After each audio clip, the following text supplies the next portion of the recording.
오늘은 제 마음이 참 무겁습니다. 오늘은 영화 더 파더가 떠올랐습니다. 아버지를 요양원에 모시고 오는 길에 떠오른 영화입니다.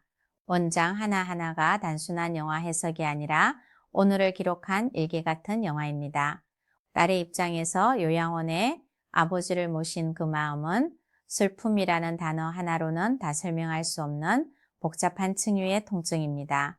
면회 시간이 끝나고 돌아오는 길에 더 파더가 내게 건넨 위로입니다. 아버지를 요양원에 모신 날, 나는 영화를 보았습니다. 여러분, 오늘은 조금 개인적인 이야기로 시작해 보려 합니다. 저에게는 지금 요양원에 계신 아버지가 있습니다. 면회 시간이 끝나고 차가운 복도를 걸어 나올 때 아버지를 뒤로 하고 닫히는 그 문소리가 제 심장을 덜컥 내려앉게 합니다. 집으로 돌아와 텅 빈 거실에 앉아 이 영화를 다시 보았습니다. 안소니 호킨스 주연의 더 파더. 이 영화는 제게 더 이상 남의 이야기가 아니었습니다.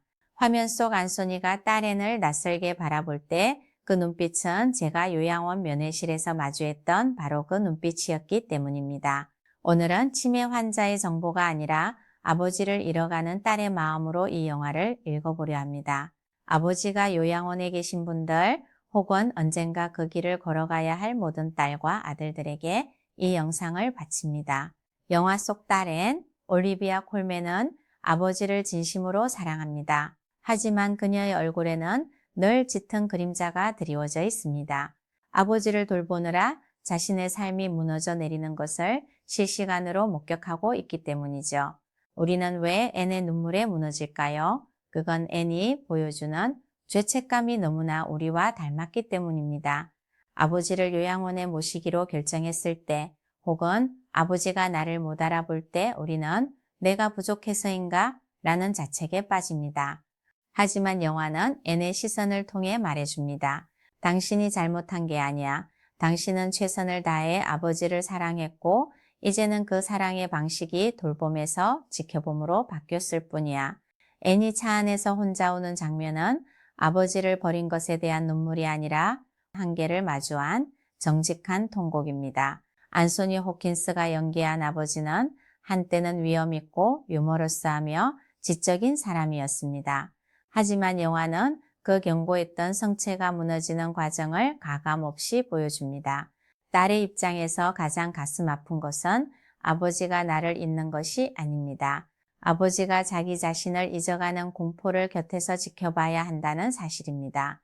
안소니가 자신의 시계를 찾으며 화를 내는 건 사실 내가 아직 여기 살아있다는 걸 누가 좀 증명해줘 라는 처절한 몸부림입니다. 인문학적으로 아버지와 딸의 관계는 뿌리와 가지와 같습니다.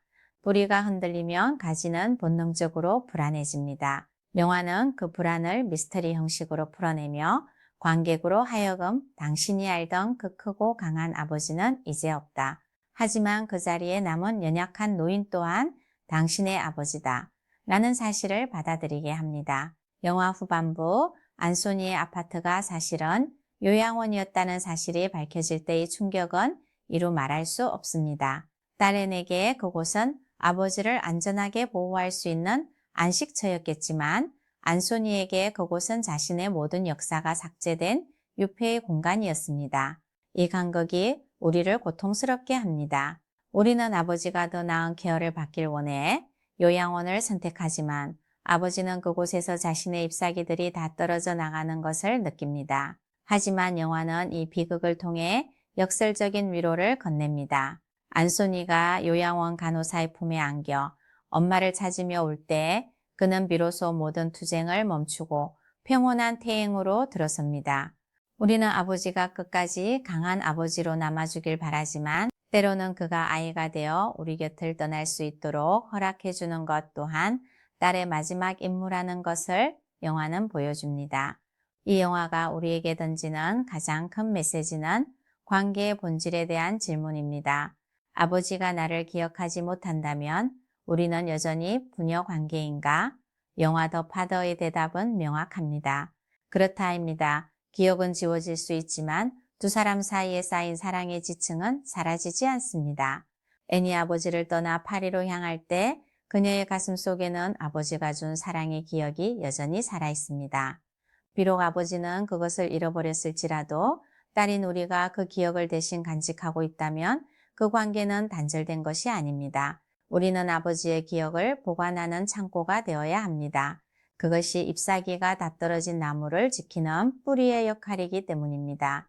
마지막 장면에서 안순이는 창밖에 흔들리는 나무를 봅니다. 모든 잎사귀가 지고 있는 그 나무. 기아의 아버님도 지금 요양원의 창밖을 보며 비슷한 생각을 하실지 모릅니다.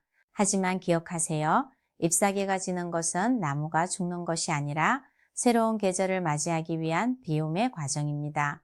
아버지가 나를 기억하지 못하고 엄마를 찾으며 울지라도 그분은 여전히 귀하에 사랑하는 아버지입니다.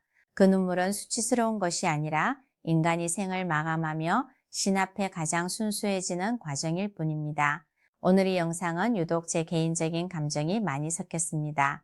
아버지를 요양원에 모시고 죄책감에 밤잠을 설치는 모든 딸에게 말해주고 싶습니다. 당신은 충분히 잘하고 있습니다.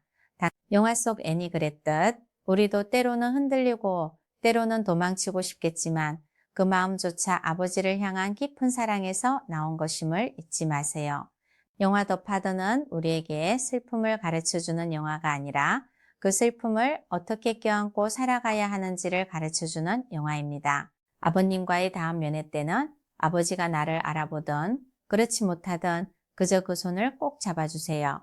따뜻한 체온은 기억보다 훨씬 더 오래 영혼에 각인됩니다. 오늘 이야기가 아버지를 요양원에 모신 혹은 비슷한 아픔을 겪고 있는 여러분께 작은 손수건이 되었기를 바랍니다. 여러분과 아버지 사이에는 어떤 기억의 잎사귀들이 남아있나요? 댓글로 나누어주시면 저도 함께 읽으며 위로받겠습니다. 지금까지 영화인문학 강사 박갑식이었습니다. 힘내세요. 당신은 혼자가 아닙니다.